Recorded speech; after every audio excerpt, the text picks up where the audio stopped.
Good evening. Thank you for attending our webinar this evening. My name is Bill Klingberg. I'm with SCORE here in Houston. A little bit about SCORE quickly. We are a volunteer organization nationwide with 11,000 volunteers. Here in Houston, we have 150 volunteers. We have lawyers, we have accountants, we have sales and marketing people, we have all kinds of different backgrounds from different industries. The key to working with SCORE is to go to our website, houston.score.org, and click on Find a Mentor. And then you can type in your question or concern and click Submit, and someone will get back to you. The key is to find somebody that has done that and been there. If you wanted to start a restaurant, I would not be your guy because I sold pumps my entire living.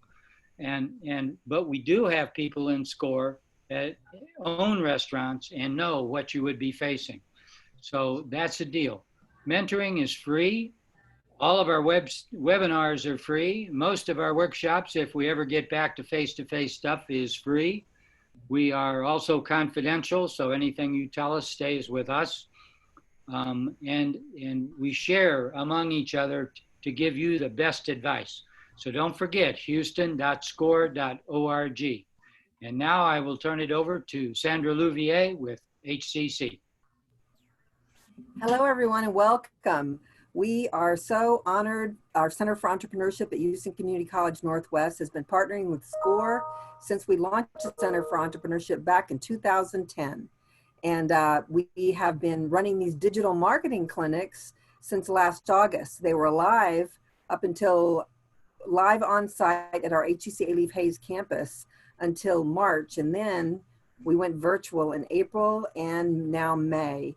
And our virtual, our on-site digital marketing clinics were super popular, but they were even more popular when we went digital. So we're now offering 2 per month in April and May as we navigate the challenges posed by 2 small business owners through this pandemic. And so today's topic is an amazing topic. It's about how to have an awesome blog.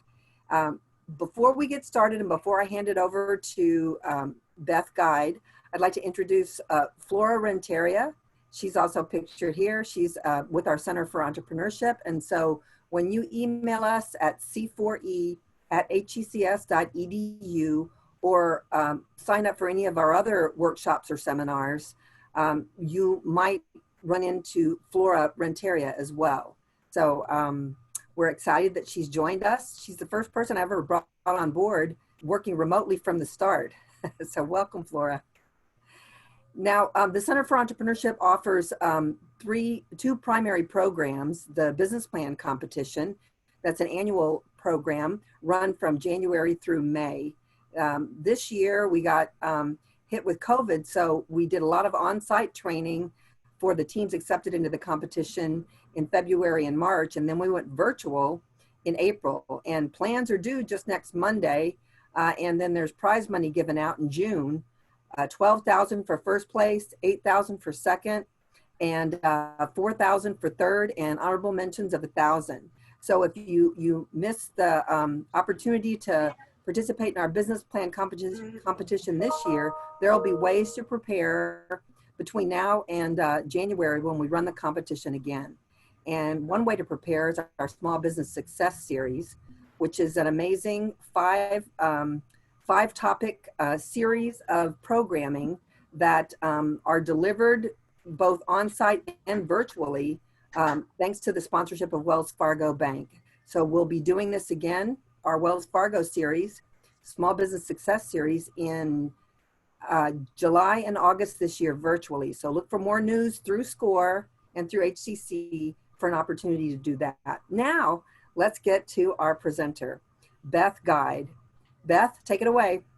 Okay, my name is Beth Guide. I'm with SEO 411, and we're going to talk blogging tonight because I think it's probably one of the most important things we can talk about in our present circumstances. With that, we're going to go through how to do it, what to do, where to post it, and so on and so forth. What I want to tell you guys is Please put your questions in as they come up. I've got you right here on the right-hand side of the screen, and I am always trying to answer them in real time, because if I get too far down the road, they tell me that I'm like listening to a fire hose. So you just might get blown away and forget what you were going to ask me. So just go ahead and throw it out there, and I'll try to keep it as real in real time as I possibly can. I'm going to put on the screen a couple of blog posts that will talk about what we need to do. That's the one. Let's go share. And I want to start with some of the very high level things first that we're going to need to know. The one thing that I am going to say is that there's been a lot of talk in the small business community about pivoting your business. And pivoting your business at this point in time is an extremely important thing to do. And what that really means is, how do you make your business relevant in the present climate? If you were a brick and mortar, what do you need to do to circumvent that? If you were used to networking, how do we work around that? And what can you do to make your business relevant? And a blog is a really good jump off point to do that. And I think it's part of the reason I chose this topic was because I think, first of all, most of you guys don't do this on a regular basis. And I have to say, I'm somewhat guilty of myself. I get lost in the day, and before I look up, it's 10 o'clock at night. But I think that I know for myself, I'm going to start to have to kind of talk about how to pandemic proof your business, how to use your website to make sure that you're using it to its fullest potential. How are you reaching customers in the new age that we live in that's 6 weeks old, but it seems like it's 6 years. So there's a whole lot of those type things going on. And then how are we assimilating and reaching out with customers, being that we don't have that interpersonal communication that we used to have in the form of face-to-face, that it's all being done in little boxes and TV screens and so on and so forth.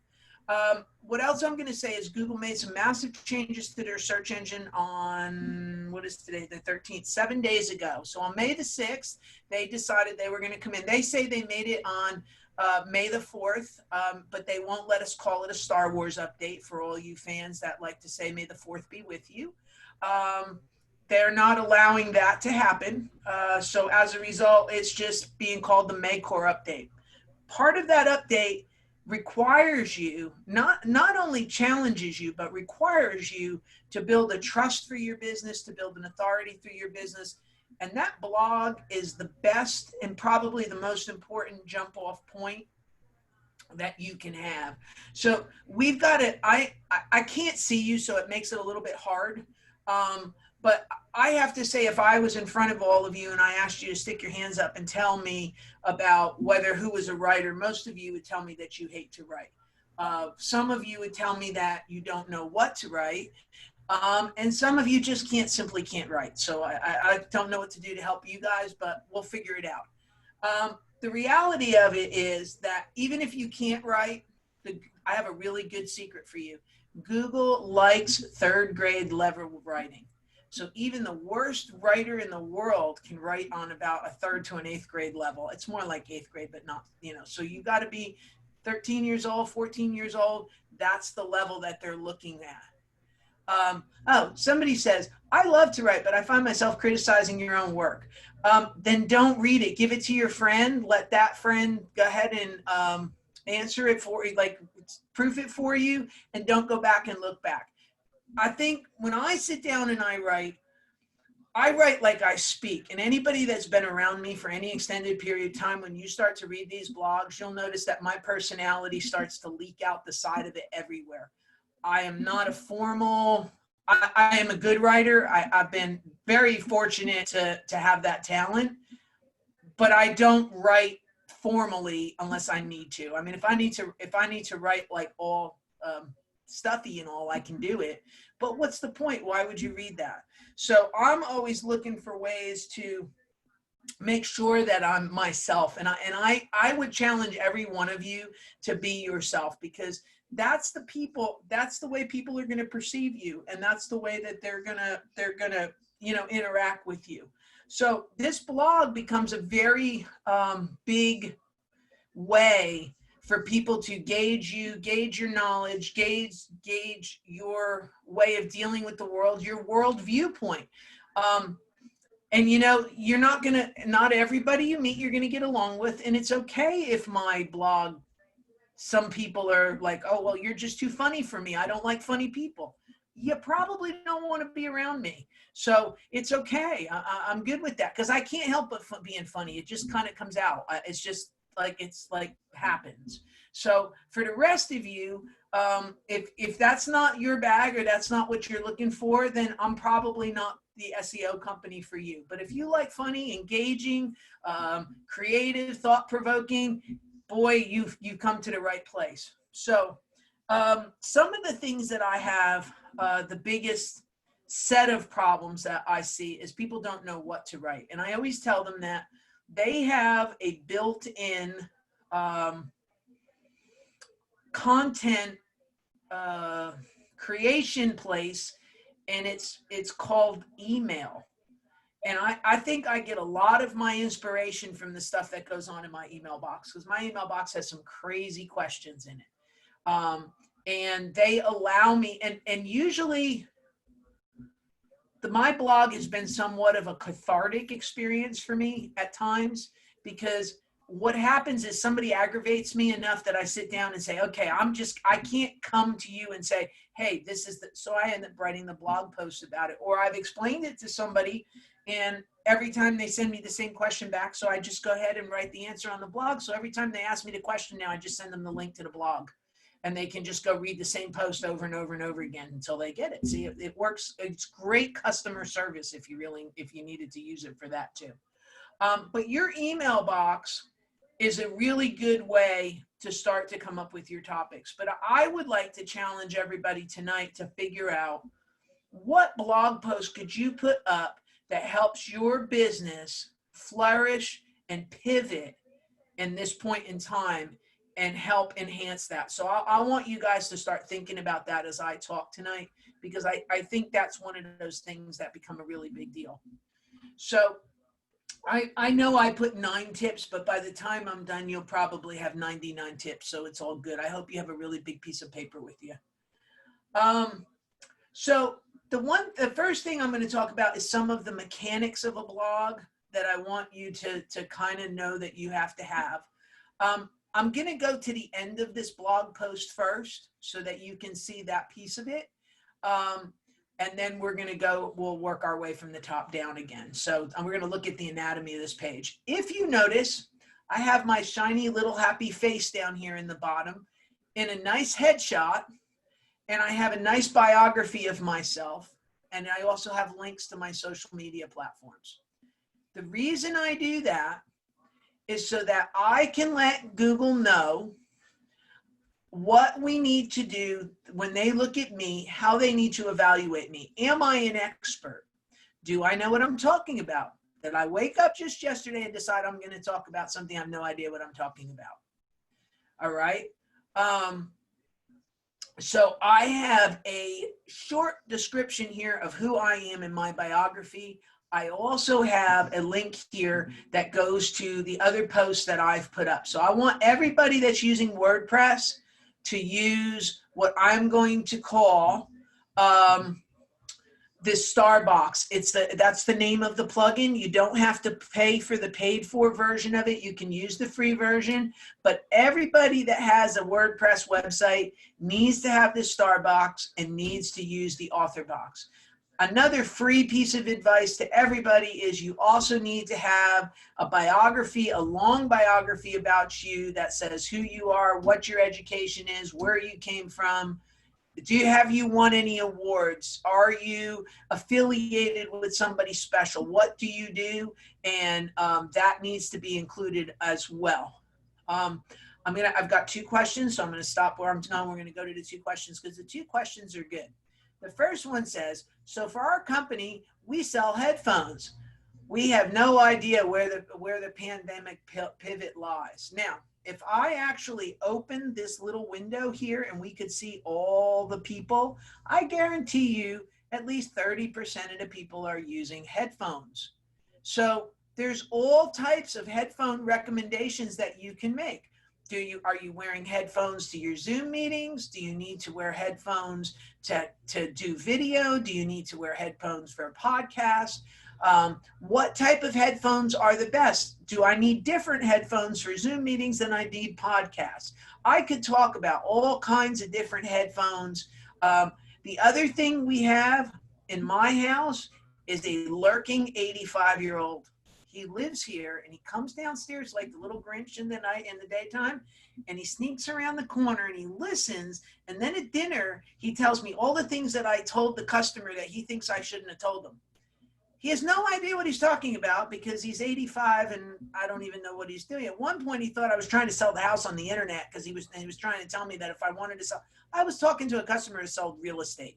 I do not want to sell my house on the internet. I just want to just put that out there. But so headphones, I'm finding myself going, every time I hear him come down the stairs, I'm finding myself going and put headphones on. There is so many different headphone stories that you could tell people in a blog, but at the same time, rate them and try to work to sell them. So that's that's right out of the box. So you have a really good product, to my mind, as far as to sell in a pandemic. If you sold dental equipment, I might worry about you. But on a headphone, I'm not too worried about you, okay? So I hope that gives you some ideas of what to do and make your business relevant in this kind of a situation. So let me mark that one as answer live, done. Okay, so the next person says, could you tell me again what you said about the bio section and what goes in it? You need a bio about yourself. You need this little short one can just be a blurb, okay? And I think this website has a full bio on here of me. Hold on. Let me see if I can lay hands on it.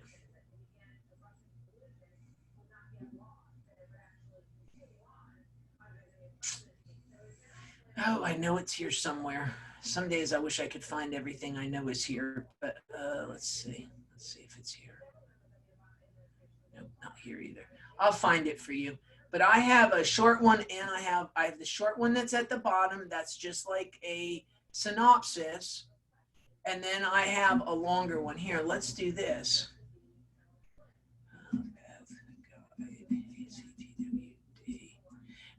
I'm going to show you something else that here we go. I think this is.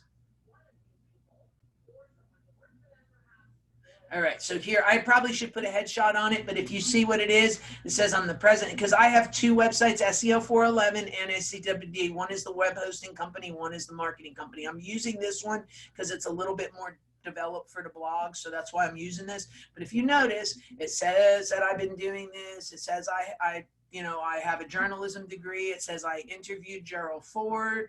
It says that I moved to Houston so they know why I'm here and not in New Jersey. I went through a whole thing, first customer, American dream, you name it, I said it. And then we have all the things that I've done since. And then we even mentioned Harley and Daisy at the end, which are my two little dachshunds that are sitting here watching the webinar. So just so you know, they're under the computer screen sleeping, listening to this. So they come to all our webinars. In fact, every once in a while, Daisy will make an appearance, so you might see her. But the point of the matter is that I have a long one, and then I also have my little short one. So I'm making sure that you guys know the two differences. The other thing is, if you do this thing right, I want you to see something that happened.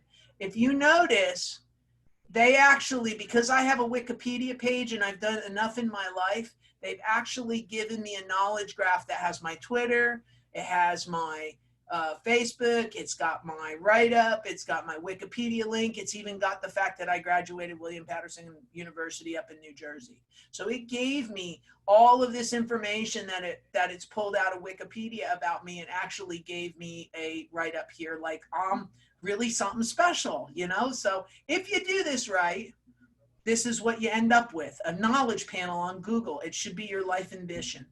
All right, so we'll come back over here. So just is that, I hope that gets what you need in the bio, in the biography page.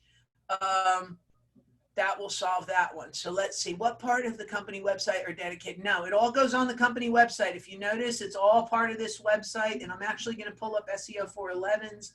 It's also part of that website as well. They need to be built into the website. So there it is up there. I actually believe so much in having the blog, I actually have them embedded into the home pages of the websites. So here is our, in fact, I need to put a new one here just with everything. I haven't gotten to one.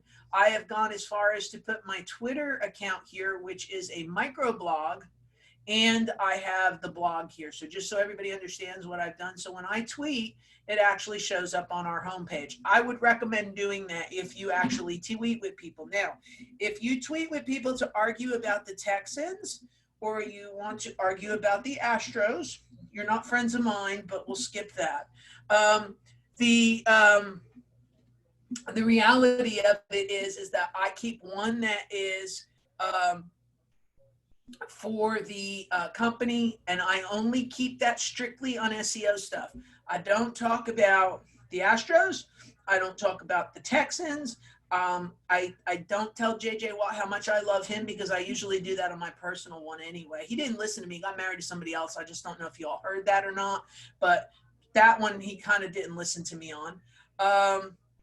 I keep my personal off the company websites, and I would recommend you do the same. Create ones that are specifically for the companies. Anybody, again, I don't let the employees tweet on my company one. They're me. That's the end of the story. And both websites actually have it on them. So if I go over here, you'll see ACTWD actually has it as well.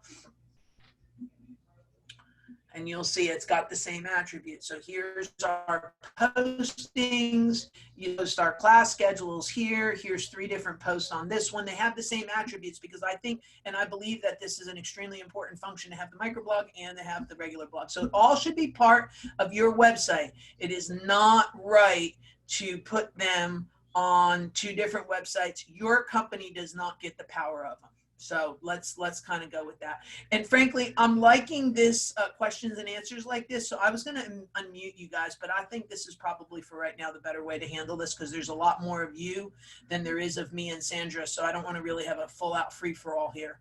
All right. So we answered that one. So that one's done. Next one says, can the biography be my about page? Yes and no. All right. So I think it's SEO 411 that is that way. Hold on a minute. I did on SEO 411. I have the company's background and history. I don't mean this arrogantly, but at the end of the day, although I have 12 people that work for me, I am the heart and soul of SEO 411, which is why I put myself here. If that is your circumstance, then I have no problem with you having about the company and then putting yourself on that page. If you are one of many, then I might not consider doing that. But on this particular company, it works for it, because everybody that knows SEO 411 knows Beth Guide. Everyone that knows Beth Guide knows SEO 411. Those 2 things seem to travel in the same breath with each other. So I went as far as to put them on the same page together. So that becomes, what is your circumstance? Who are you? I mean, if you are the company, let's see. If you're Martha Stewart, I would say yes, your about page could be about you, because Martha Stewart and Martha Stewart Living are all about Martha Stewart. So it's kind of everybody kind of understand that one. All right, let's see. That one's answered. Onward to the next one. Are there free tools for WordPress? WordPress is free, and everything that I usually give you here is a free plugin. A lot of them have paid for versions. You don't need the paid for version, so you can kind of go with a free version of WordPress and the plugins that I'm giving you for the most part and not have trouble. Whenever there's a cost to something, I tell you that you need to buy it. When you can keep with the free, I tell you that as well, because I'm really cognizant about what it costs people to do these things. But everything so far with the blog is straight up free. All right, let's go to the next one. All right, this one said how many words. We're going to skip that. my business is a comic book industry. How much of myself should I put into it? Well, if I owned a comic book industry kind of thing and I was a comic book person, I would go crazy. I make my father watch Marvel movies with me every Sunday for dinner. We watch whatever the Marvel movie is on. So I would have no problem putting myself and comic books and comics and my own personality and my own spin on it, or my own knowledge. If I'm knowledgeable about them, you would know all about it. Now, I could do that with baseball. So you talk about comic books, baseball cards, I could go on for hours. So if I was going to write a blog, or I owned a hobby shop that had baseball cards, boy, I could blog on that from sun up to sundown and then some. So I would put as much as because the thing is, people do business with who they like. And the reality is, people will come to you and like you because of this. So I would say, yes, let's put as much as ourselves into it as we should. All right, so that one's done. Let's go to the next person. Talking about bios, you have a wiki page. Yep, as a consultant, I'd like to have one. Can I submit a page? No. So here's the trick to this. I have a wiki page because somehow I got in a physical fist fight with Perry Holmes, and I really didn't mean to. But it somehow catapulted me to the front of everything. So the next thing you know, I was running for office. They had me on TV. I've been in the newspaper, and I'm also a media consultant for Fox 26. I do a lot of their cyber security and business and website stuff. So if you have that level of a pedigree, they'll give you one. But if you don't, they won't give you one. In fact, I kind of had a fight for mine, because like I said, I ran for office. I have this whole problem now with Perry Holmes that I won. I did a good job. In fact, I need to update my wiki page. But because of the activist part of me, even though they listed me as a consultant, it's the activist is why they gave me so here's a tip. Live in a neighborhood next to Perry Holmes, let them flood you, and then you too can have a wiki page. That's kind of how that happened and that came about. So not everybody can get one. If you can get one, great. If you can't, don't sweat it. So it's a complicated thing to get a wiki page. All right, check that one down. Will there be a summary sheet? No, but we'll put the video up so you can watch this over and over and over again until you get it. Because here's the problem. I go so fast, I cover 4 hours in 2. So I don't expect anybody to get it. So you guys can go watch the video of this anytime you want. Okay, so that one marks that one. We're going to mark that one. Hey, Donna, welcome back. How do you add those posts to your website? I'm going to leave you with the how many words do we have, people. So we'll come back to that. How about a video blog versus written? Okay, that's a really good question. What it says is, why should I have a video blog or should I have a written blog? There's no delineation between the two. So let me show you what you should have. This is the way, in a perfect world, this should work. And what I will tell you is that if I had all the time in the world, I would do this on every single post, because I talk about this stuff so much. I don't think it's on this one. I think it's on this one. I talk about this stuff so much. What ends up happening is I could take excerpts and write whole blog posts on them and put these out, which is really what my intention is. It never actually works out, but so this is the way it should work. I have a video right here. So this talks about Chamber of Commerce membership and how it works with Google Maps. And we did a map class last time. Your chamber membership helps your Google Maps, right? So what I did was I wrote a post, forget about the video for a second, that talks about local SEO, why it's valuable to have a Chamber of Commerce membership, and why it legitimizes your business in the eyes of Google. This piece here that's written is not the script to this. If I push play, and which I'm going to do. My name is Beth Guide, and I'm with a company called SEO 411. I wanted to take a moment today and discuss the value of a Chamber of Commerce membership that transcends the networking and mentorship that one gains from it. So you can see already in my opening sentence that none of that opening sentence of that video matches that opening paragraph of that article. So my opinion is you should do both. And you should do both on the same thing. put up a video, write the article that's a companion piece, not a verbatim version of it, and then go ahead and put that out there. So then the other thing says, what are some of the companies that can handle the processes that are not spam calls we get from Google?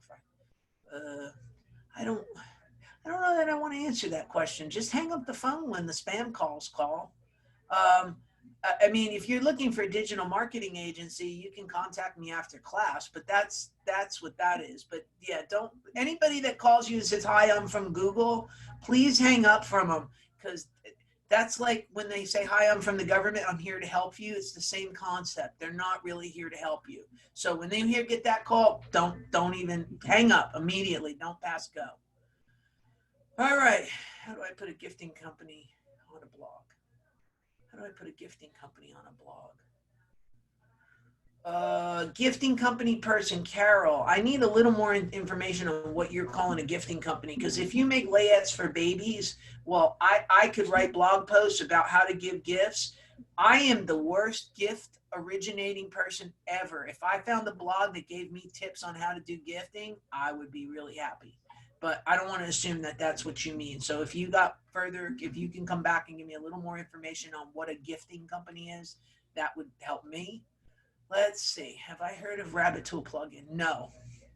It's a software that posts. Okay. All right. So I'm going to tell you something. This is a good question. We're a little bit, I'm going to have to tell you what this next comment says in a minute. We're a little bit ahead of where I would say I would not ever, and I don't ever, and my staff never uses a blog posting software. Because at the end of the day, the recipients of those blogs, i.e. Facebook or Twitter, they know that they came from a software, and they have somewhat of a bias against them. So those don't get as good as a play. So I would say to you, no, don't use any of those auto blog posting thingies. Do them all by hand. You're going to get further. Now, if you get so busy and you're doing it hourly, then we could probably have a different discussion. But I don't know that I have any of you in the room for that right now. So, and then the best comeback, it says, Wikipedia, go pick a fight publicly, got it. So I thought that was funny. Yep, because that is how that came about. And I didn't really pick a fight. They flooded my neighborhood. I didn't start it with them. They started with me. Okay, so that's all everybody's questions. Oh, no, it's not. You're more of you.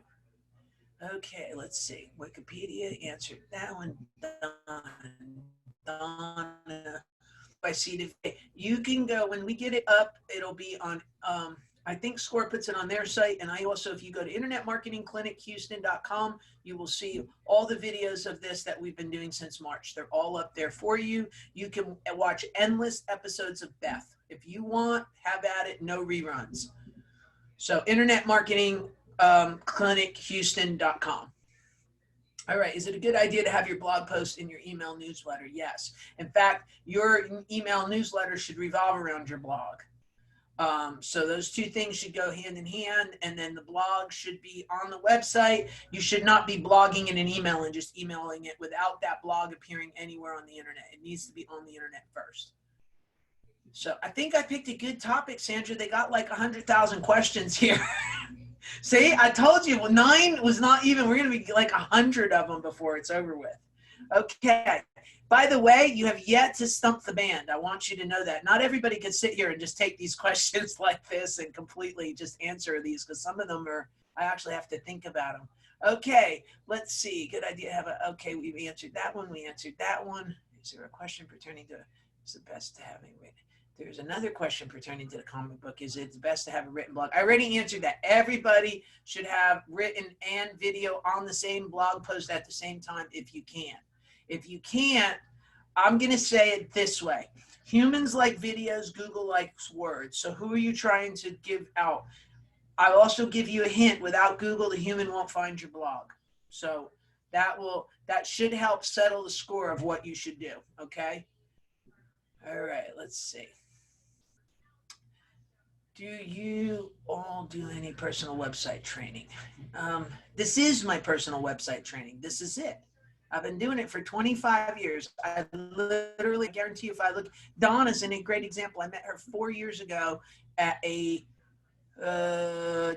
WBNEA conference that they allowed me to talk on something on a BP, and she's been around ever since. So you guys just hang out here long enough, you'll get it, which is why I have a merry band that follows me around the city, sometimes 2 and 3 times a day. Answers that one. Guide on what platforms to use for what types of business.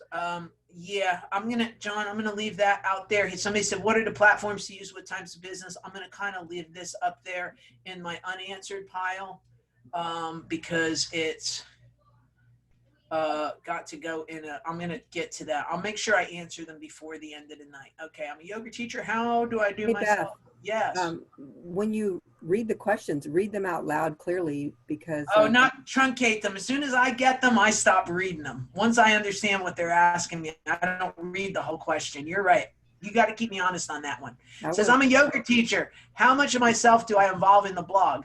Well, I'm going to say all of yourself. And in fact, frankly, I'm going to tell you, there's a lady that teaches yoga on, she has a studio, and I met her. Her name is Jenny Norman, and I think that's her last name. If anybody wants to learn how to run a yoga studio in social media, go follow that lady. She actually started the social media before she actually opened her studio. So she was doing daily classes on the internet. She was doing Instagram posts. She was doing poses.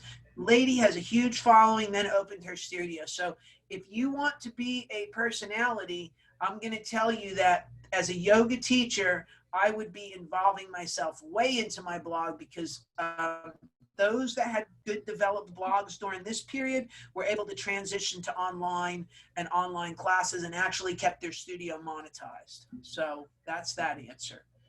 Next one says, what's her name? I wonder who's what's name. I don't know if you're asking me about it says, what is her name? I'm assuming you mean Jenny Norman, but I can't remember if that's it or something else. So I'll think of it later. Okay. WordPress plugins do you use for embedded tweets? That I don't know. I'd have to climb in the back of my website. If you'll send me an email at a later date, I will get you the actual plugin. I had to try several of them to make that work. And I can't remember what's the one I ended up finally landing on. So it's Beth at SEO411.com. Just send me an email and I'll tell you what the plugin is. All right, let's see if we're done. We finally have all the questions answered. Okay, for the moment, for 30 seconds, let me talk quick. Okay, so let's come back to this post. So let's talk about, first of all, the impetus of this post.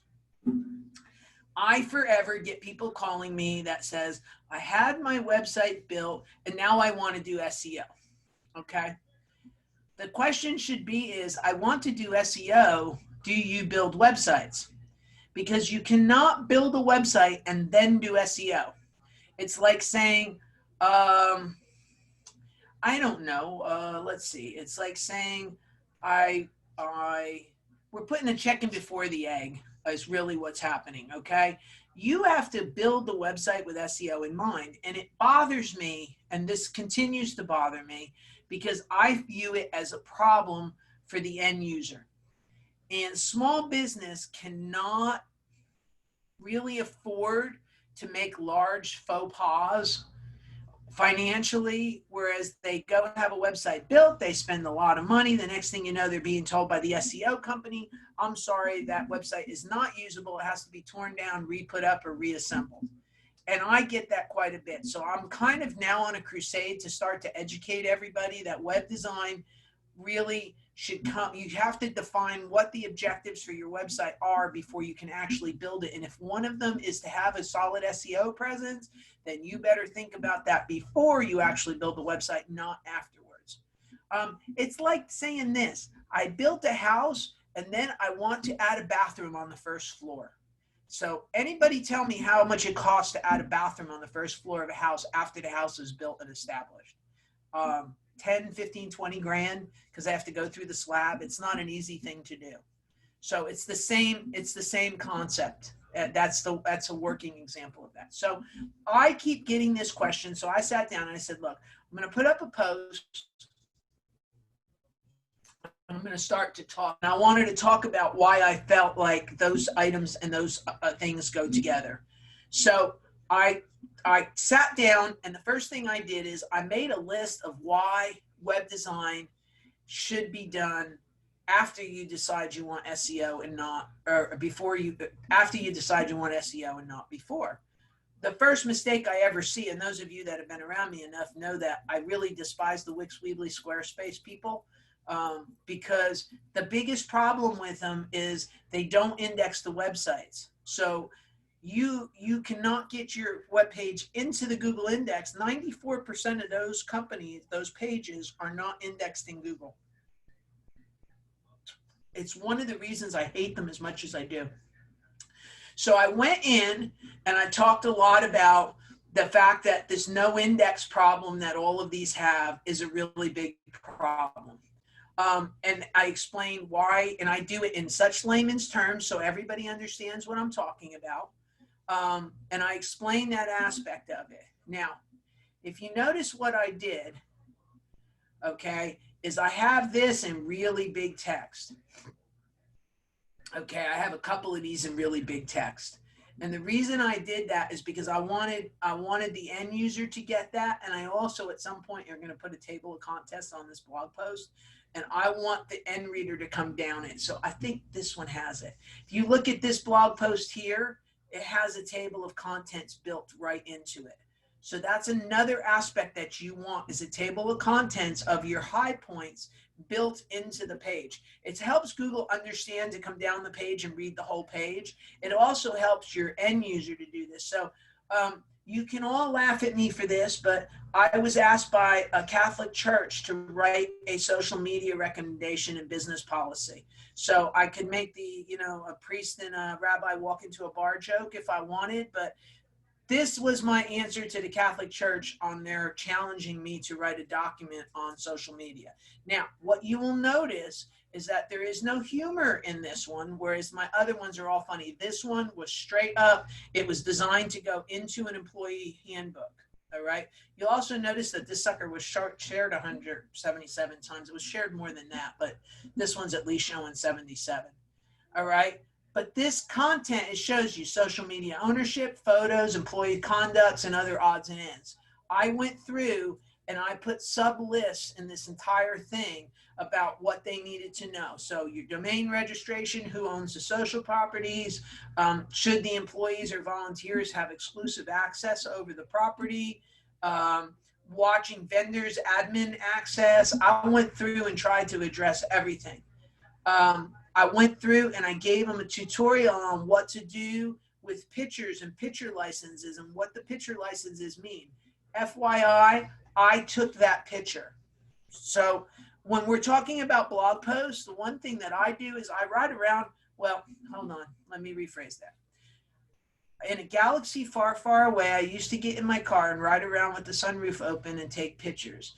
I haven't seen my car in 2.5 months now, so I might not even have one at this point. I'm not really sure. I haven't looked in the driveway lately. But back when I used to drive around, I used to open my sunroof or open my window and take a picture. So that's a picture I took driving down Westheimer, I guess. And I took, or Post Oak, I can't remember which one, but I took this picture of the Williams Tower, and that's my picture. So I have the rights to that picture. And most of the pictures that you see are pictures that I've taken. So I just want to put that one out there. I was going to say, I might even have my dog in this one. I don't. There's other ones that he appears in. But I went through, I broke it all out. I actually, if I hit this, but I took a concept, and if you can see how well developed this concept is, somebody told me it is Post Oak. I kind of thought that. But if you see how well developed this actually is, it's got the subheadings. It's also got lists in the middle. Those are very important for your end users so they can scan down them and see what they want without actually having to read it. So if domain registration doesn't appeal to them, they can skip to the next one. The social properties, so on and so forth. Okay.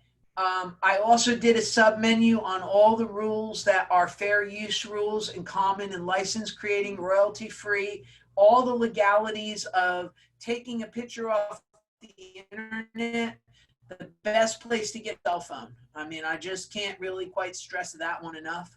But we talked about all of that. And then I went through the employee conduct and what employees should do, and what you should censor your social media properties for. This is a pretty comprehensive, this really was, I actually go and reshare this from time to time out on LinkedIn, because this covers so many different topics that business owners have about digital. I really, like I said, writing it for a church kind of really allowed me to make sure I came at it with, drug and alcohol use pictures, inappropriate and provocative pictures.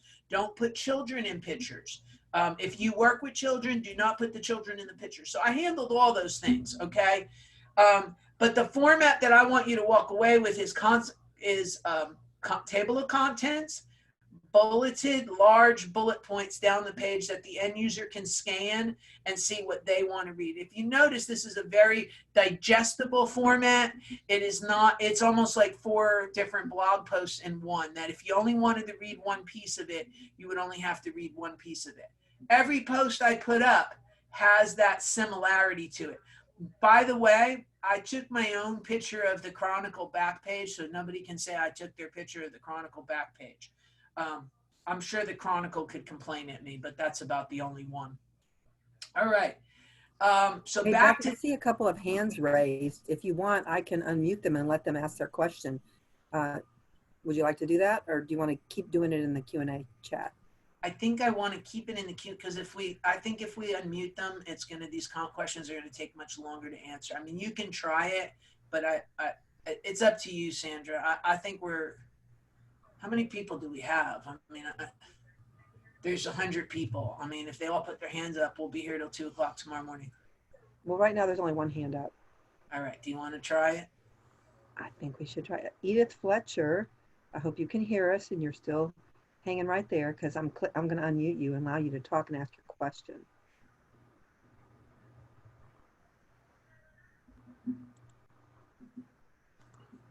She's not unmuted. Huh. I gotta unmute her. I'm sorry. Can you hear me now? Yes. Okay, I'm sorry. I had ended up putting the question in the Q&A, and you've already answered it. Okay. Oh, sorry. And I appreciate it. Thank you so much. No, you're okay. I really appreciate it, and I appreciate all of the information, because I've been really wanting to get information on how to do a website, and you get the runaround, and I was really confused, but you've helped This out is a the lot. no runaround zone. This is the you better learn how to drink from a fire hose zone. Yes, I appreciate it. Thank you so much. You did. You simplified it, and I appreciate that. Okay, I'm going to lower your hand for you, okay? Yes, ma'am. Thank you. All right. Let's see. See, Helen Fu has a question. Okay, go ahead. Helen, can you? Helen? Yes. Thank you for the information. I was wondering, how do you different blogs for B2B business versus B2C business? I have a both, but if you notice, everything I do is pretty agnostic. This one here, though, is B2B. It really is a B2B post. It simply is. Everything, and it's business and nonprofits. I have no problem mixing them up and mixing them together, because my business does both. I've got B2C and I have B2B. In fact, this one is probably, the marketing agency is probably solely B2B.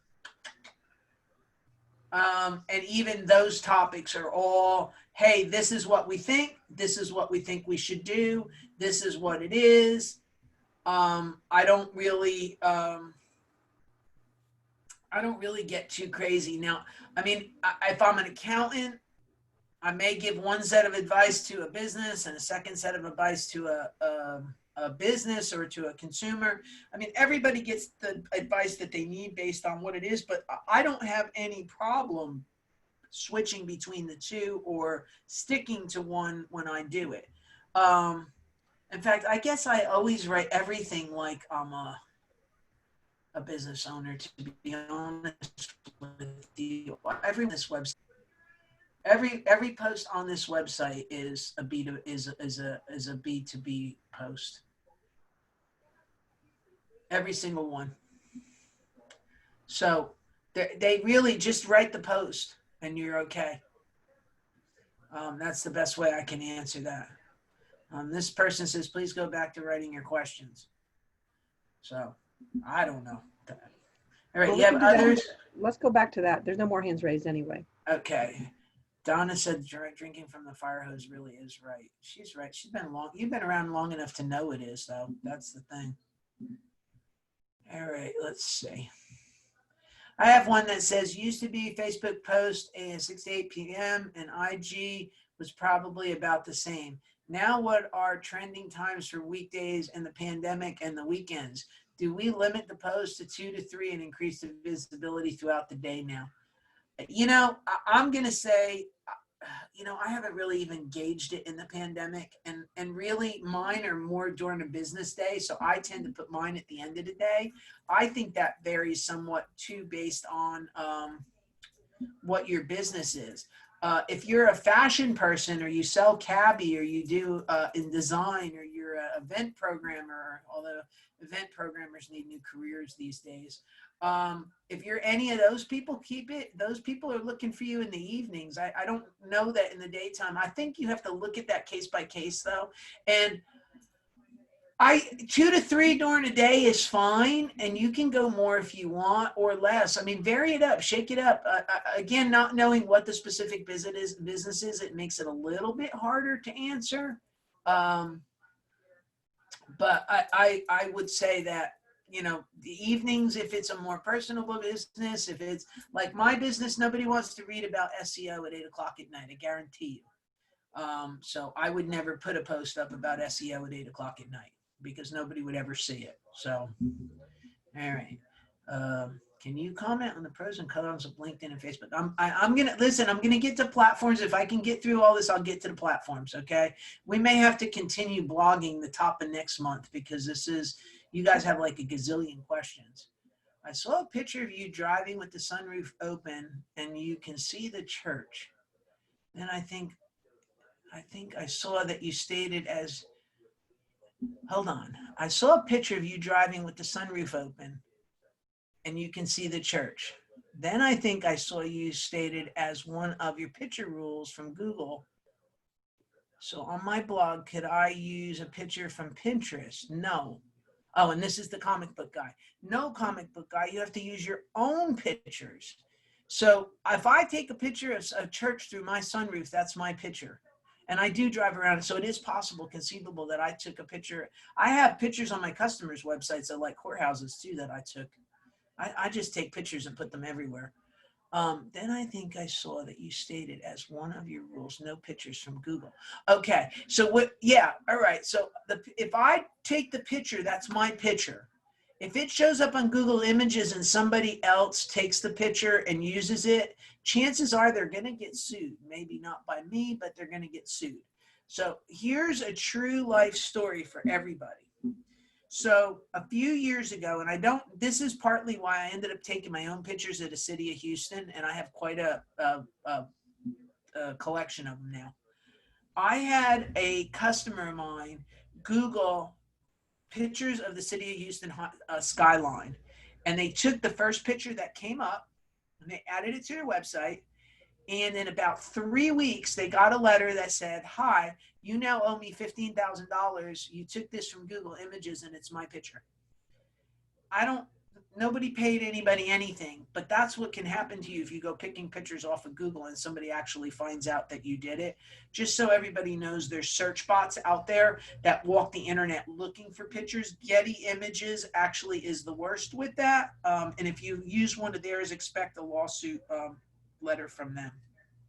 So if I take a picture, of myself doing something, or I took it out my sunroof, it's my picture, I can use it. I can use it anywhere I want. If Google picks it up, you still can't use it because it's my picture. I hope that makes some sense. All right. I have an online shopping store website for women's health and beauty products. How do you feel about collaborating with eBay and Amazon?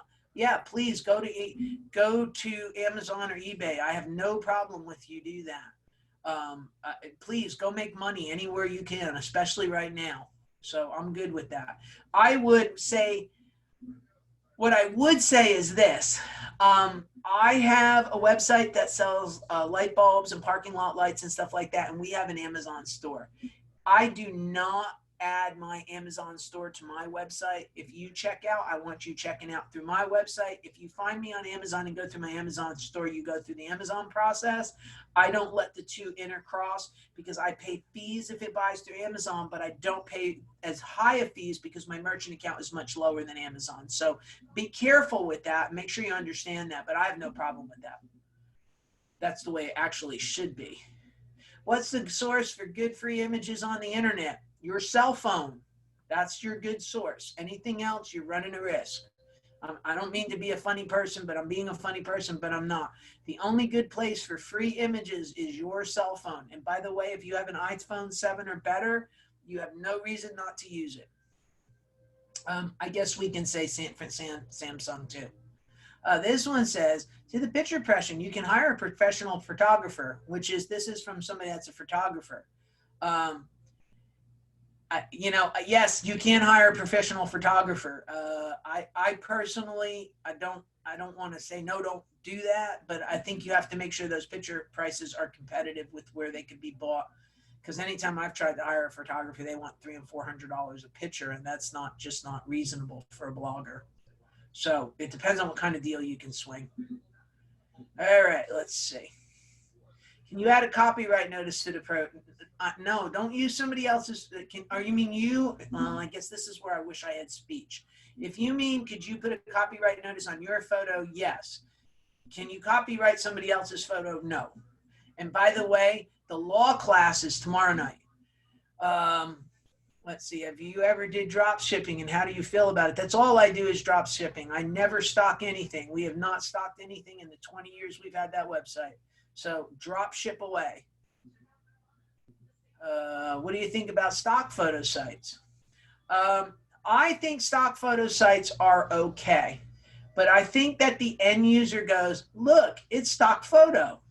So again, I'm going to come back to, so let me tell you, not that anybody's going to want to do this right now, and I fully recognize that, but I have a customer that does trips and travels to Italy. Little by little, I'm taking the stock photo down and going with pictures that he's taken through the years. I have 60-some thousand pictures that this man has taken. So I'm taking and using his pictures. I'm trying to get rid of all the stock images on that website. Danger copyright, yeah, this is true. Danger copyright laws changed on who owns the work. So be careful with that too. Guys, I'm going to tell you, there's no free pictures out there, because at any time somebody can come back and you're never going to prove that you got what you consider to be a royalty-free stock photo. So I can't in good conscience tell you to go run around the internet and go find royalty-free stock photos, because next week it'll show up on a paid-for site and you shouldn't have been using it. So I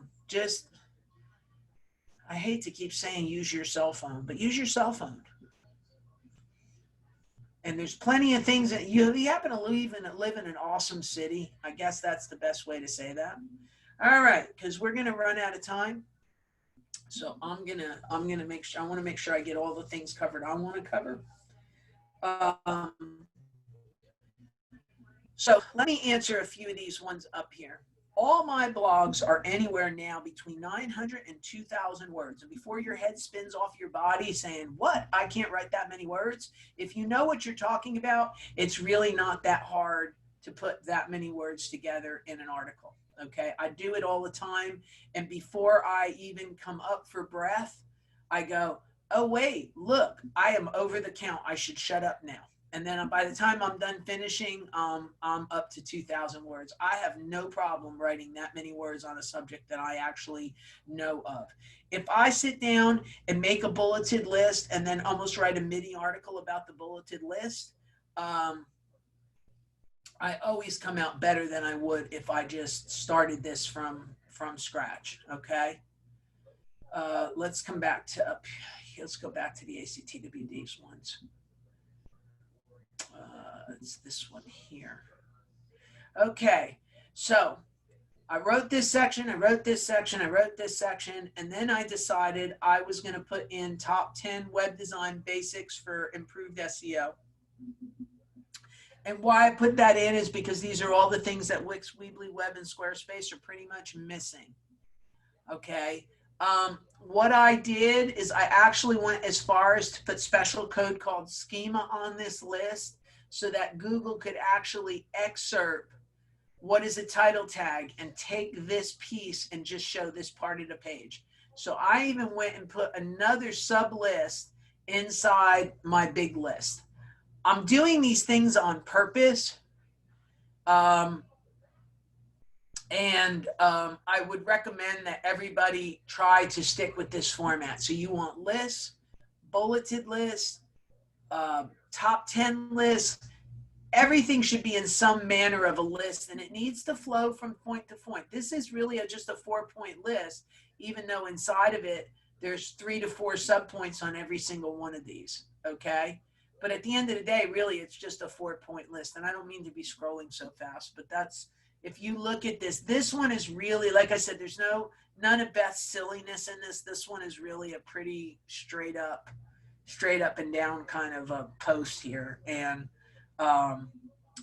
this is really has all the attributes of some of the things that you should be doing with your blog post. I think this thing is 11 or 1,200 words.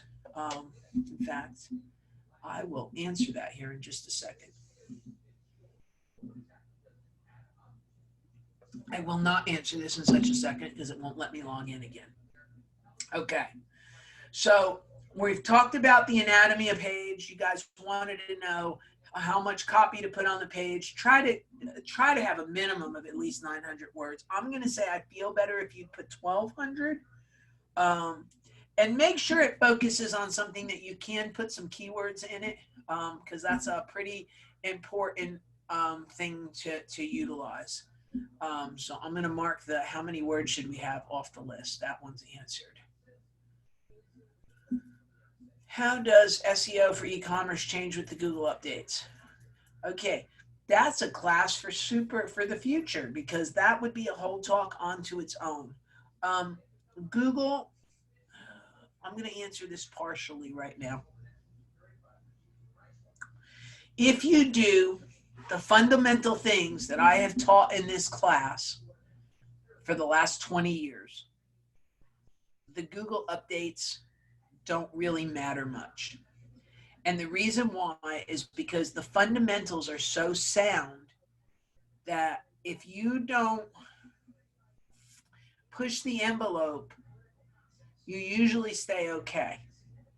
The people that are not okay when these changes happen are the people that walk off to the edge of a pier and dangle their toes off. And every time Google shortens the pier, they fall off the edge. So if you just do what I basically tell you to do in this class and have for many years, yes, I change word counts. Yes, I have changed on and off through the years how to do anchor text. Have I added things like content boxes? Yes.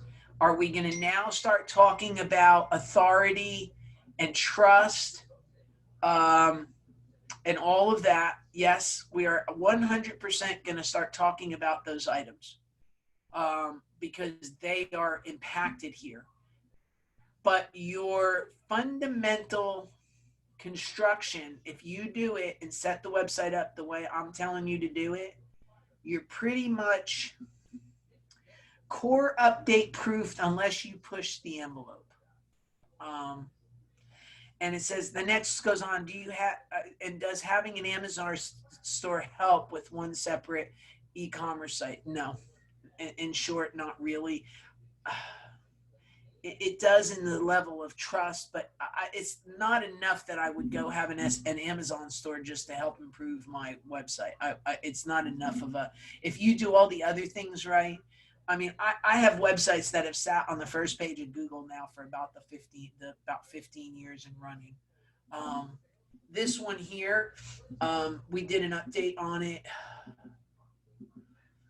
God, I did it a year, I guess I did it 2 years ago. I flipped WordPress, and then in February, we flipped the shopping cart into WordPress. And Google is very happy with this website, so much so that they got me sticking in the boxes. And they've been nice enough even to show the prices of our tennis courts right here in the snippet. So I can't really... If you do it right, and if you set it up the way I tell you guys how to set it up, you're pretty much bulletproof. Now, some people would say I shouldn't say that. I probably don't. I mean, I guess anything can happen, but it says, how do I feel about affiliations with companies like Amazon? Well, I don't know how you're asking me that. If you're having an affiliation with Amazon because you're having an Amazon store, I'm absolutely fine with that. If you're doing something weird and having an affiliation with Amazon, I don't know if I can answer that. So that kind of becomes what are you doing? But if you're just simply having an Amazon store, let me answer that a different way in this sense. I see a lot of people that like to give me links to downline that you put your code in and then you get a credit from Amazon. Don't build a website because you're going to get a credit from Amazon, because if you sell somebody's book, they're going to give you a credit. Google frowns on that. And so I don't know how you mean that, but I'm going to tell you that if you're an Amazon seller, great. If you're just, you have a share this with Amazon link, not so great. So it depends on what you mean there. Okay. So Donna, I think, I love you. She asked me the question again in a different way. So what's a good source for free images on the internet? My answer is your cell phone. So I'm not changing my mind on that, guys, because to me, there is no good free source for the internet. So I'm going to mark that one as off. The answer is your cell phone. In fact, we may have a pop quiz at the end that I say, what is the best place to get free pictures for your website? And you're all going to say your cell phone. So that's the bottom answer. All right. Oh, she said I already answered that. I did. I knew it. I knew I already answered that. Okay, I'm marking it off again. All right, let's see. Any advice on SEO for landing pages? That's a different question. I'll come back to that. How much does it cost to maintain a website? You know, that is a loaded question, because you could be a plumber and have 5 pages, and it's far lower than if I have a commercial lighting site that has 109,000 variants and products that we take care of on this website. So I can't give you a general answer to that, because it's not $200. It could be $25,000. I don't know the answer, because I don't know what the website is I'm answering the question on. All right, let's mark that. Can you comment on the pros and cons of LinkedIn versus Facebook? I'm going to do that now so the day doesn't get away from me. So here's the deal. Facebook is very interesting in this regard. If I am a business, and let me answer this a different way. This post right here, that social media recommendations for business and nonprofits, it went on Facebook. You see it's got 77 shares on Facebook. It never really went anywhere on Facebook. I never got a call on that. I put that sucker on LinkedIn, and I got, every time I put it up, I get 2 to 3 calls for quotes or business or something. And the reason why is because for this particular post, LinkedIn is the right place. And I'm going to tell you that 9 times out of 10 for me, when I post, LinkedIn is the right post. However, if I am a cabbie stylist, LinkedIn is not the right place for you on a regular basis, because what you should be putting on there is Instagram posts and Facebook posts. If you wanted to put a page up that talked about how a CEO dresses, that could go out on LinkedIn. But you're just your general fun and frivolity to build your brand. Let's see if this one works here. If it doesn't, we'll have to jump ship.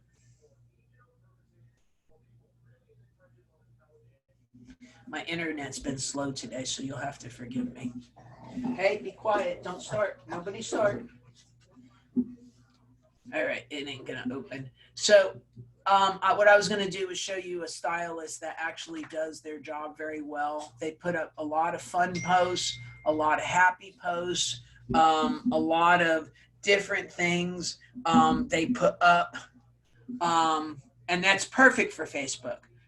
If you went and put that on LinkedIn, they'd eat you alive and they'd go crazy. So this post that I have here on the Chamber of Commerce, it goes on LinkedIn. Even though it was shared 44 times on Facebook, it's better off on LinkedIn and it's more appropriate for LinkedIn.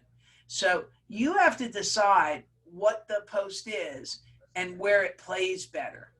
But I'm going to tell you that if you're a hobbyist, if you're a stylist, I have a friend that does balloons, and all his balloon stuff, he puts that all over Facebook and Instagram. That works there. I tend to think that if he put how to have balloons and novelties of that on LinkedIn, the way he puts it up on Facebook, it would not work. Because he's not framing it right for LinkedIn, and it's not explaining why that's the right thing to have on LinkedIn. So you have to really, I really have to look at what the post is and whether it's appropriate. What I will tell you is that everything that I post, I do put on Facebook. I don't ignore it. But at the end of the day, in fact, I frankly just had this talk with my business partner today because I was basically saying I could go put all of this on Facebook. First of all, I'm going to have to back it with money for to get out and to be seen. And the second thing is, I'm not so sure that at this point, Facebook is going to push that type of a business, because when I sit in my recliner with my iPad and I want to see what my friends' kids did that day, am I going to want to go off on a real heavy blog post talking about what is the rules and regs for social media if you own a business? So I just think that you have to use your head on that, and it's very important to use the right platform. And by the same token, I would never tell somebody that's posting pictures of them with their spring styles and how to accessorize with jewelry. I would never tell them to go throw that out on LinkedIn, because they would look foolish doing that. So it's you kind of really need to pick and choose your battles on that one. Excuse me a minute. Could you please stop that? So I told you the dogs were going to make an appearance. They always do. They cannot get through 2 hours without being hams. All right. Let's see. That's Facebook. How much does it cost? Done. Where do I find a copy of that blog post, and what is its title? Just go to ACTWD and just start looking for them. There's not that many there. You'll find it. Let me close that one. That one's done. Oh, good. We're getting down. We knocked them all back down again. Okay, so onward and upward then. Okay, so you kind of have an idea of where to put them, what to do with them. The other thing I want to call your attention to is I have keywords baked in every blog they post that you've looked at. Okay, if you notice, this one here is on web design and SEO, so therefore I have links on SEO and web design and SEO. I made links out to them. Please make sure that if you have a keyword that links, that you take it and you link it to another part of your website that works, that links to the page that it's about. Do not link the web design page to your, I don't know, your web hosting page. Those two things are not the same. Web design goes to web design, SEO goes to SEO, web hosting would go to web hosting. And you see that as I have them, when I have them, web design again, web design actually on this one points back to the home page because the home page is also about web design. So that's an important part of that, if you will. So we've got, this is the right way to post things: subheads, H1 tags, making sure we have them, making sure we have anchor text, and that we have everything laid out. Okay, so this person said, boy, I'm not really being testy. It says, please don't get mad at me, but I have another question on pictures. So what's funny on this one is, unless we have a picture of Iron Man, he can't use his cell phone. So what it says is, my blog is mostly about the heroes of Marvel and DC Comics, which mostly will have pictures of them. Can I use Pinterest or should I get licensing? You should get licensing, because here's the thing. So here's the deal. Again, the legal seminar is tomorrow night. So let's put that in context. It's not really, Sandra. It's okay. We don't have a legal seminar tomorrow night. But let me put this in context for you. Disney owns Marvel, and Disney is not nice people. And when Disney sees you using Mickey Mouse or Iron Man or the little baby Yoda, which is the cutest thing ever, they're going to get a cease and desist letter, and you may get them demand for money. What I might do, back to my cell phone situation, is next time you go to Comic-Con, take pictures and utilize those pictures. That would be a way to create your own stock images of those. I don't know what the licensing is to use a picture of Iron Man at this point in time. I can't even begin to think the cost of that. So I would be very careful with that. I'll tell you, I did have a person that was doing costumes for Halloween, and they were told to take all their Donald Duck costumes down. So they just went and altered the Donald Duck so it didn't look like Donald Duck, and they called him like David Duck. So it was obvious what they were doing, but they weren't inside of that. But copying something from Pinterest is not going to save your bacon, because it belongs to whoever had it in Pinterest. If they're using it illegally, that still doesn't mean that your butt isn't in trouble, just because you can't say, well, that guy used his over there. It's just like, I was copying off of her and she was copying off the next guy. So who is really, you all are in trouble, not just the one guy who was doing the caboose thing. So I wouldn't touch that with it. I understand the problem that you have, but I would come up with different ways to handle it. And like I said, my initial thing would be to go to Comic-Con, because I could take a lot of pictures there and have a lot of pictures of people in Iron Man costumes. And I don't think they can do anything with you on that one. But that is a little bit out of my legal purview. All right. So I have handled, just so you know, we are now 1 hour and 20 minutes in, and we have talked about 2 topics. The next thing I want to call attention to is the share buttons that should be on every blog post.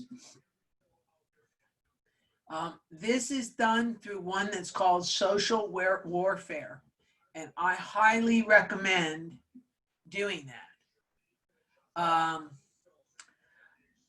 This particular plugin, what I like about it is that there is a, don't take this the wrong way, but there's a Me Too factor to this, because what happens is when these shares start to go up, people have more confidence in sharing it because somebody else did. This allows that to be counted, and more people go, oh, I like it too, and they share it. So I highly recommend Social Warfare. It is a little difficult to set up. It may confound you. So if you're not technical savvy, I would be very careful with it, but I would highly recommend it. There are others out there. but that is the one that I have found works the best, gets me the most shares, keeps a count of them, and actually kind of keeps an accurate count of them. As you can tell, most people use this bar and not this one over here. This is the same plugin running it, but they usually do this through the middle of the page. So social warfare, the URL on it is socialwarfareplugin.com. Make sure that you have a way to share it. What I will tell you is that there is a post that I have on this website that Donna, that's in this class, put up and said, Beth, why do you not have sharing on this? Because I didn't have sharing on some of these blog posts up until a couple days ago. Mostly because the plugin was breaking the theme and I had to get my system admin to fix that for me, that there was a conflict. But all the ones on SEO 411 now have the way to share them. So even that one. So thank you for the feedback. I went ahead and put share buttons on the website for everybody. So that one, this one now has it too on all the posts. And so this is pretty new. So my guess is we're going to not see counts go up, and I'm going to have to do this later. It says, where does fair use play into this? You know, God, I'm going to answer that a little bit differently than probably you would want me to answer it. You can take any chance in the world and try to claim fair use. But I'm here to tell you that Disney will be on you and Getty Images will be on you. And that if you're small, how are you going to fight that? And I think that continues to be my problem with that. Like, for example, those of you that know me know that I just love the Texans more than I could ever begin to say, although I'm pretty mad at them right now. I really am on I'm going to buy myself a Fire Bill O'Brien shirt just to wear it all over town. But with that said, you may see me put up a picture that I took at Reliance Stadium with the Texans logo in the background. Texans ain't coming after me for putting up a picture that I took that their logo happens to be in the background. I think they're going to have a hard reach because I took that photo. I have a picture that I took, again, knowing my personality. I went to one of the Astros playoff games, the one that was like really cold. And I have a picture of the American flag and the Never Settle flag on one picture, on one frame. I have seen that now copied over the internet because people have stolen it and utilized it. I don't know that I had the right to use the Never Settle, but it was my picture and it was a picture I took. I don't think I hardly could go after them for replicating that because really the Never Settle belonged to Major League Baseball. To me, it was inspirational, so that's why I used it, or why I took it. But I think if you're big enough, you could fight it and try to do it and try to argue with them. I'm not big enough to have that fight, so I'm not going to go pick a fight with a bully on a fight that I can't win. And I'm not going to give anybody in this class, without really knowing who they are, advice to get themselves in a fight without knowing. If you know that you have the wherewithal to get into that fight and you think you could win it and your lawyers have looked at it, have at it. But I'm not a lawyer. Somebody with 20 years in the web business. I've seen a lot of stuff come through my hosting company. I get all the copyright complaints. I get all the photo complaints. I have had to fill out affidavits for courts. I wouldn't want to see any of you in that boat. And that's why I keep saying use your own cell phone, because that's the only way I can know that you're 100% safe and you don't come back to me and say, but you said this is okay. I want everybody to exercise caution unless you have a legal department, your brother's a lawyer, or you're a lawyer, because otherwise it's going to cost you a small fortune when all you had to do is take a picture with your cell phone. And I know it sounds like I'm beating a dead horse or I'm undersimplifying something, but when I tell you that it happened at residential, that LED spot company, they used the picture from Getty Images, and they got a letter in the mail saying, we estimate you owe us $25,000. They ended up settling it, and I don't even think I really thought they had to pay it, but they had the money, and they settled it up, and they paid it. I don't have $25,000 to randomly give somebody because I decided I wanted to use a picture on something. I don't know if that kind of makes sense or not, but that's kind of where I'm at on it. So yes, there's fair use. Yes, it's there. I can't tell these folks in good conscience that just go do it. I can only give them the one bulletproof way to answer that. So that's a very long answer, but that's just my opinion on it. And because I don't think everybody in the room has the money. Here's another one. Oh wait, is fair use only on text or do pictures count? See, this is, I don't know. We might need to have a legal one. See, they're all asking legal questions now. What am I going to do with that? I really didn't bring my law degree tonight. I promise. All right, let's see. Comic-Con has a no picture policy on their tickets. See, even that, but that doesn't mean you can't take a picture in the parking lot if you see Iron Man. I might say that would be a good idea, just saying. But that doesn't mean that Iron Man himself doesn't come back and sue you because now he thinks you're making money off his picture. So put that in. I want to tell you another true story. So people that use their kids, now the kids are, and they've made money, the kids are now coming back and suing the parents for the money because they said made money. So the only child that I put a picture up is Daisy, and that's my dog. Because I don't think anybody is going to hire a lawyer for Daisy to sue me because Daisy can't sign any paperwork. Just a thought. That's the only safe child I have. So you have to be careful. There's a lot of problems with pictures of people and being used in business. Even this, we've always taken, Sandra, we've always taken it from the back of people's heads so they could never argue it was them in the picture, right? You agree with that? Yes? You're muted, but we just let everybody know that pictures are taken at our events. Do you have a photo release signed, or you don't know? We let everyone know that that pictures are taken at our events. So by registering for the event, they're agreeing to have a picture taken. Okay, so that's how you're handling that. See, and I've always taken the pictures of backs of heads, so I didn't have real people that could come back and say, hey, you're making money off my image. I want 50 grand because you made money off my image. So this gets a slippery slope, guys. I just really would be careful on this. Somebody wants to know if there's slides. No, there's no slides because they're in my head. So there is no slides. If I had to make slides for this class, we would never get through the class, but there is going to be a video. So you can take the video and watch the video at a later date. Internet Marketing Clinic Houston.com is where it shall be for your convenience. All right, let's see what else. Comic-Con has no picture policy. If the website is created on a local drive and not published, would you recommend top 3 things to pay attention to in order to help the SEO company to work on it later without less? If a website was says if a website was created on a local drive and not published yet, would you recommend top 3 things to pay attention to in order for the help? Yes, I can do that. Let it be in WordPress. Make sure that you have all your internal and your internal linking structure and hierarchy set up properly.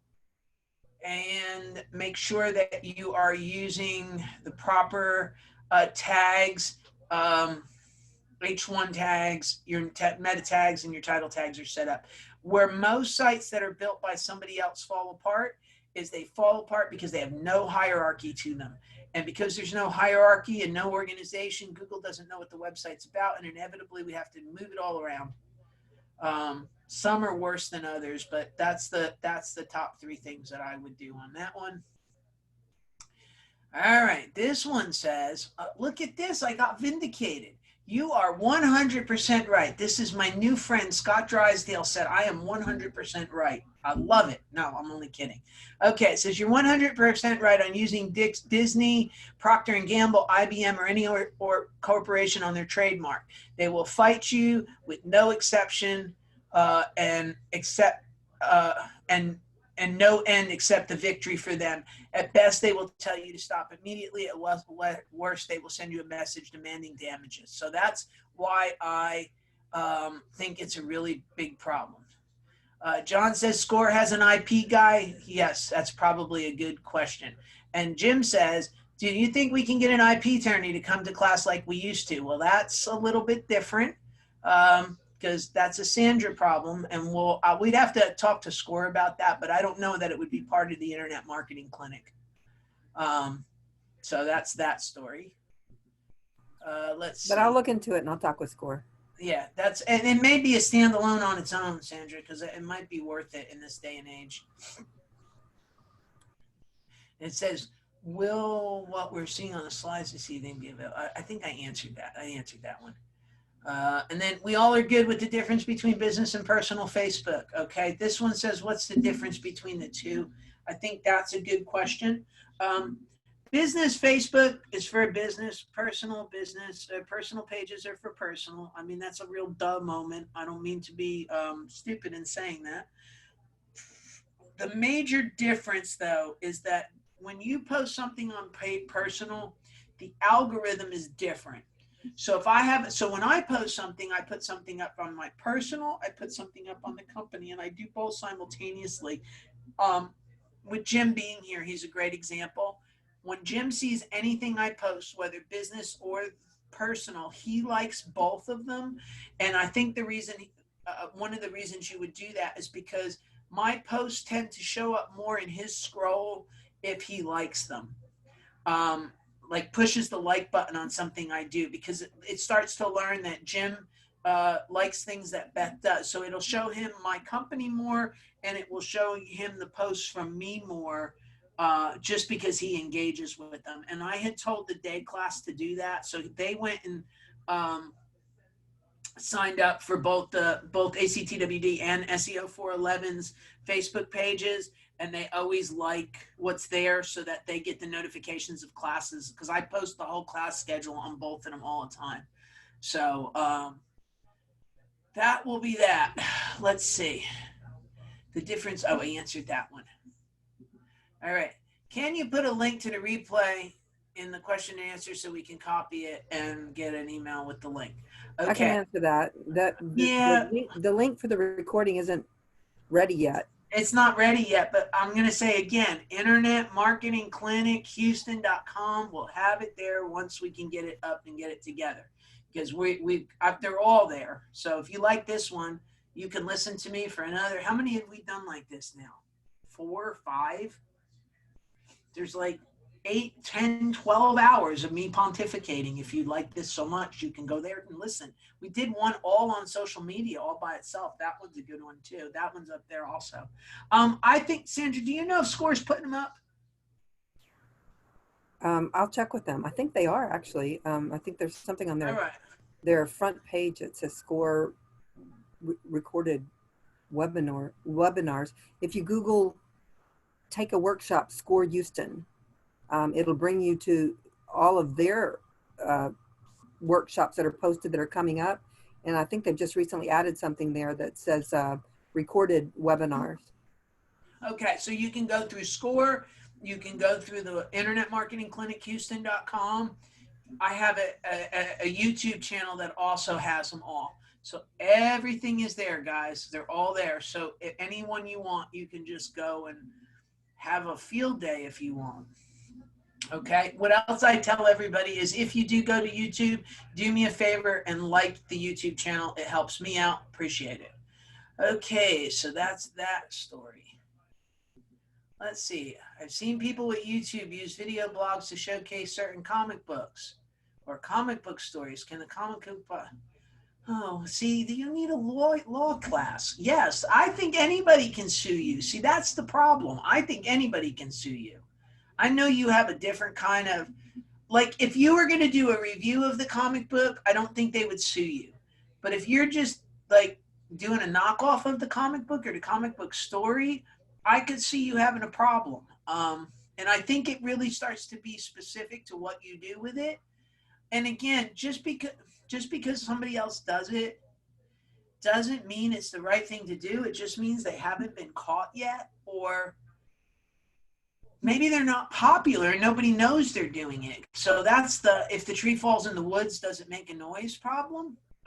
So, you know, I don't really, these are kind of those things that, you know, these are really intellectual property. And I'm going to tell you, you can ask an intellectual property lawyer, and I'll bet you if I put 3 of them in a room, all 3 of them will give you different answers, because the reason why is a lot of these cases have not been tried. So there's no precedent and it's all gray.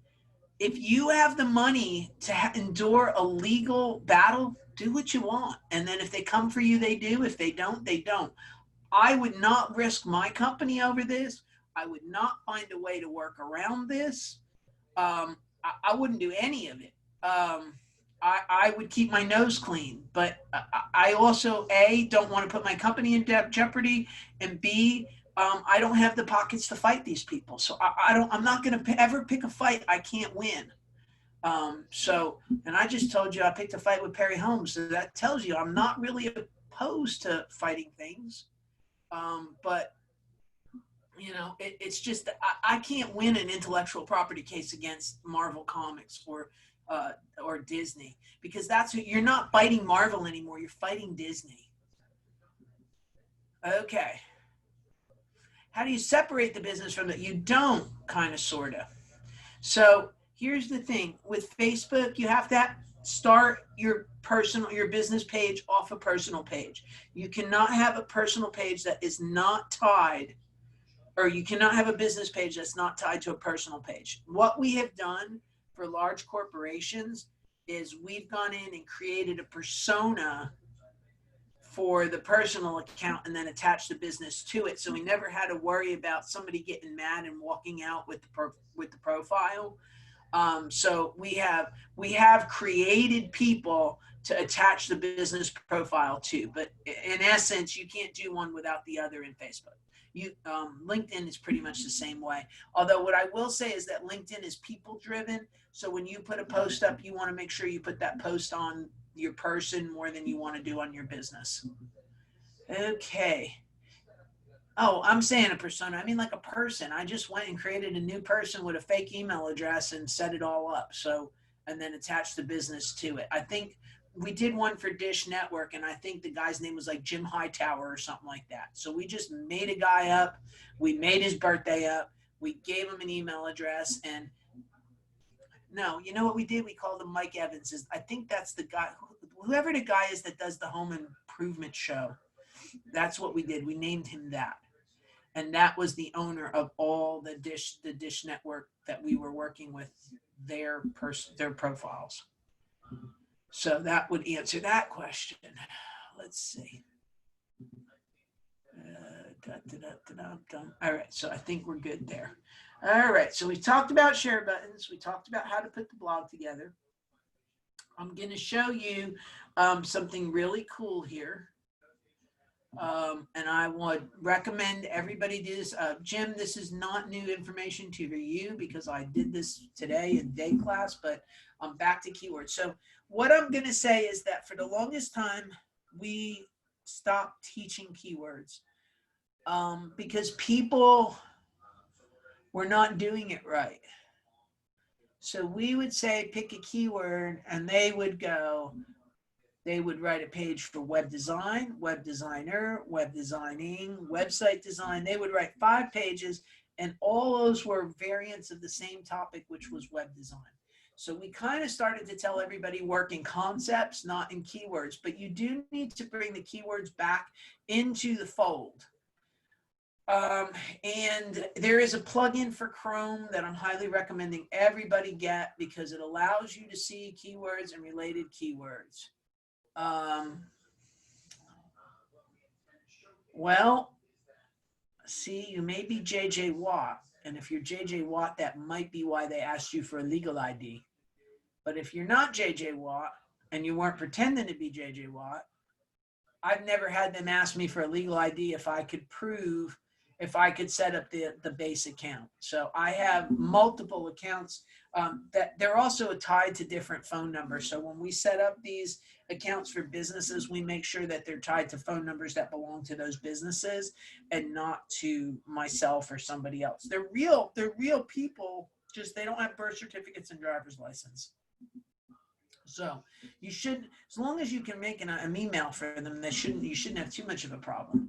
Unless, of course, you're JJ Watt, and then that's why they want a legal ID. His initials are JJ. I don't know if you guys can see the questions, but that's why I say that. Okay. All righty. Let's see. Where did I want to go to? Oh, keywords. So if I go here, let's use my little Texans. If I put in the Texans, let's see if this is going to work. It's not working, Texans. What I will say is if I put in the text, you see this line here that tells me the Texans are searched for $1 million a month or 1 million searches a month, and their 0.47 is what the ad rate would be if I wanted to buy ads using the word Texans. I have a plugin that does that. Oh, here it is. And it's these related keywords. So it gives me the words that we related to the Houston Texans that you might see. So it would be Houston Texans schedule, the news, the roster, the tickets, fire Bill O'Brien. That's not there, but it should be.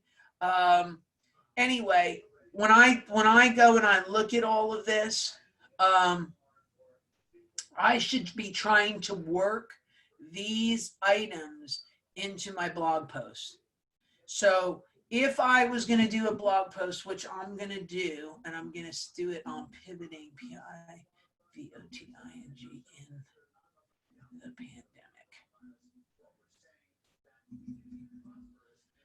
I'm going to do pivoting in the pandemic, and it doesn't give me, actually Google doesn't recognize that as being a good search term. So I'm not going to call it that now. Let's call it pivoting. All right, pivoting in business. Let's see what that one looks like. So this one, there's 880 searches a month. There's 0 on the PPC. There's no competition. If you look, it says pivoting for a startup, pivoting business strategy, failed business pivots. So these may be things that I want to talk about if I was going to talk about how to pivot and see, here's some things, how small businesses are pivoting to stay afloat amidst the coronavirus, okay? There's a whole bunch of things here that I could start to use these words that Google would understand that they're related to pivoting for a business. The plugin's name is, hold on, I have to go get it. It's called Keywords Everywhere, and it does have a very small cost factor to it. I think I spent 20 bucks maybe and got 100,000 searches. So I think I've used 88,000 so far. Or I've used 20,000 because I think I'm at 80,000 or something left. Okay, but every keyword. So if I was going to say, okay, I have a plumbing client, and they were telling me to replace hot water heaters. Now is the time to do it. So I'm going to put in replace hot water heater. I'm going to have an article written for replacing a hot water heater. If you notice, the pay-per-click on that right now is $22. Okay. And you'll start to look down. It's going to tell me the words that I should start to use in my blog post that talks about why I should replace a hot water heater in May rather than in July. Okay. It tells me all about them. It tells me maybe I want to do that talks about an electric hot water heater, installing electric water heaters with PVC. What is a tankless water heater? I might want to mention that and how that fits in. It gives me a lot of suggestions on words that I may want to use on my blog post that talks about why I should go install a water heater now rather than in August. So this is a good little handy tool. You need to put that focus back on your keywords and make sure that those keywords are in your pages. And if you have a page that your homepage goes to, that it links to that, like let's say I write a blog post and it links to something on the rest of my site, make sure you hook those keywords up and point them out to where they go to. This is one of those most overlooked things that we really need to get back to basics and start doing. So the name of the plugin, again, just to make sure we have it, is Keywords Everywhere. And it's a great little tool for everybody to have in. I can even go as far as to export the list so I can know what I need to attach to give to the writers. All right, what is the Chrome plugin name? May I know what the name of the plugin is? What is the keyword Chrome plugin extension's name? Done. Thank you. You're welcome. I tried that account and it gets locked down and Facebook asks for legal IDs. I think I answered that one. That one is done. This one says, for healthcare outpatient physical therapy, do you have a special media recommendation considering the times of pandemics and fears? You have a lot to write on. You have a lot to write on. Everything from, are you taking special care? What if you had it, let's give an example. I had a knee replacement. And I'm doing outpatient physical therapy for that knee replacement because I had it done on March the 15th. What do I have to, or what should I expect from my home health care provider that's coming to do physical therapy at my house? There is so many different posts that you can put out there to instill confidence in your end users. The list is really somewhat endless. There's a lot of topics with that. You know, how much should I worry about getting coronavirus from my PT? There's just a lot there. All right, so this is an interesting question, the next person's question. It says, you spend a lot of times on blogs. Well, that's understandable, but that's not the full breadth of digital marketing. Can you do a follow-up with other digital marketing methodologies, please? So here's the interesting piece of this. I have been doing that now for the better part of 23 years. Those methodologies are not standalone. They're ever changing. How I execute it, what I need to do about it, how I need to do it, all changes. And we're going to start talking a lot about the update that went on in the beginning of May, because a lot of the things that we've changed to earn trust, or a lot of things have changed that we have to do to earn people's trust now. So that's going to be a new level of methodology that's going to creep in. But that's all I do here at all these classes. I think we've got 2 here now a month. I've got 3 other places a month that are guaranteed. You just have to get on the mailing list and start following me around town, because that's all I talk about is all these methodologies. Because I am not of the opinion,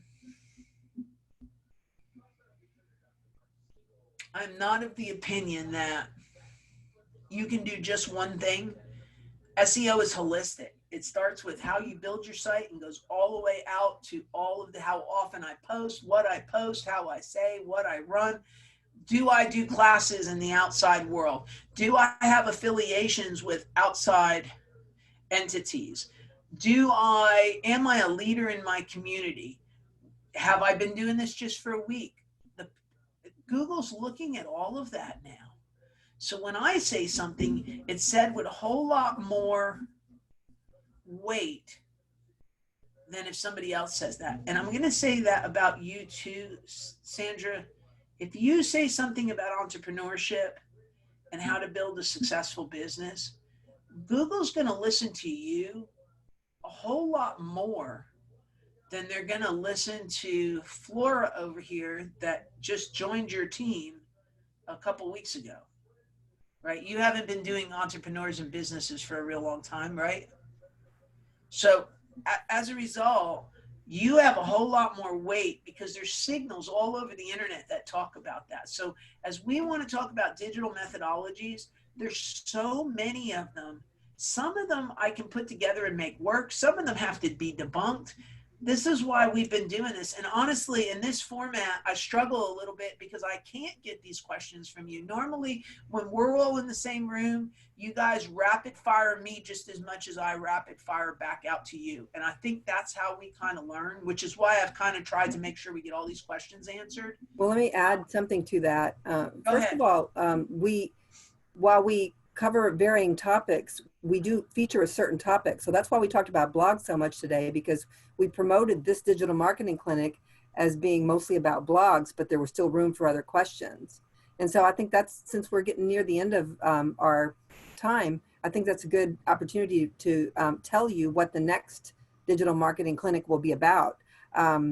It's how to audit your own website, tips and tricks to see where your website may have issues, learn ways to fix them in this time when your business needs a good website more than ever. So we're listening to you. So if you have some questions or you have some certain topics that you'd like to be featured in one of our digital marketing clinics, just let us know. What we try and do is at first it was free floating and we had lots of questions coming from all over, and we did that for a while, and then we decided to narrow it down to have one major topic but still allow other questions to come in. So that's why today was about blogs, and next week, well, on May 27th, actually, Wednesday evening, May 27th, from 6 to 8, the topic will be how to audit your own website. Benny, what was the topic? Because the topic said 9 tips to working with a blog and making it turbocharged. Right, and we talked a lot about blogs today, and that was the point. That's why this whole thing is the digital marketing clinic. So everything is tied back to, man. Maybe that's the piece. Maybe there was something missing in that. Well, I think we talk about how the digital marketing clinics happen regularly. They were once a month, and because things got so popular during these times that we all went virtual, we started doing 2 a month. But we also, SCORE encouraged us to pick one major topic to announce. So we announced the blogging as a major topic for today. And now we've picked another one, how to audit your own website for the next time we do it, the 4th Wednesday of the month. But there's still room for other questions as well. All right. I don't know where you saw it just saying digital marketing, because everything I saw had both. So I apologize if you didn't realize that there was more to it. I think everything I saw came out and said nine tips for blogging. So I apologize for that if that's the case. That he's saying he didn't see the full title on it. So no problem. We'll make sure that we kind of get that done right. Let's see. This one says, Sandra, this is for you. It says, can the business plan contest apply to a nonprofit? Yes, it can. We'll be putting more information out in the coming months about the different ways you can prepare to apply for the competition. But the competition is for profits, and it's for nonprofits, and it's also for proposed startup and existing businesses. So you can be creating a plan to start a business that hasn't been started yet, or you can be in the startup phase, which we consider any business that has not yet achieved 6 continuous months of net profit. And then you can be in the existing phase and you just want to create a plan to grow further. And so there's a few different things you can do to get ready for it. We co-partner with other entities in the Greater Houston area. So if you've been through the Lift Off Houston competition, which is a partner competition of ours, we actually do training in that too. Or if you've been through the U of H Shore program or the Houston Area Urban League Small Business University, if you've completed those programs, we consider that a prerequisite to applying for our competition. Or you can go through our Small Business Success Series by HCC, which is sponsored by Wells Fargo. And we'll do that again in the summer. We'll do that virtually, where you can sign up for the 5 different topics. And this will be the first time we offer the whole thing virtually. So you'll be able to do all of it within 2 months I think we're going to do 2 or 3 afternoons a week for 5 weeks straight, from mid-July through August, until we do 5 weeks. We also have some online classes called How to Create a Successful Business Plan. So we want you to get ready and have a draft of a plan when you come into the competition.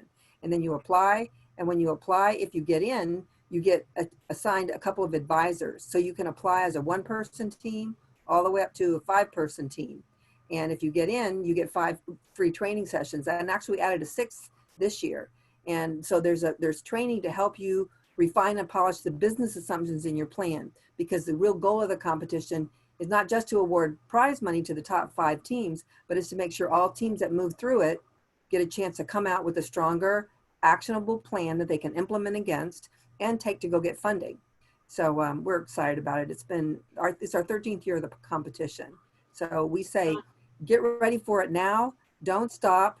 Don't slow down, because you can jump in and take a run at the competition at any stage of your business, as long as you're working to grow it further. All right, so I want to point everybody's attention to the screen a second, just a minute.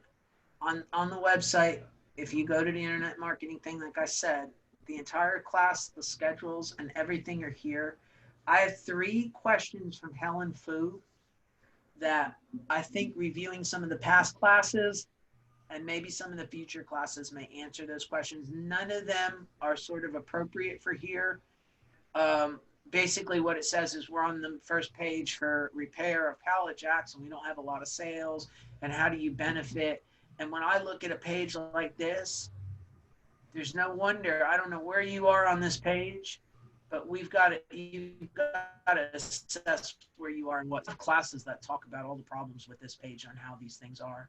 So I encourage you to look at the page, to look at the past, and look at for future classes here and the class topics, because I think we have classes that are going to answer some of this, because this is a huge problem.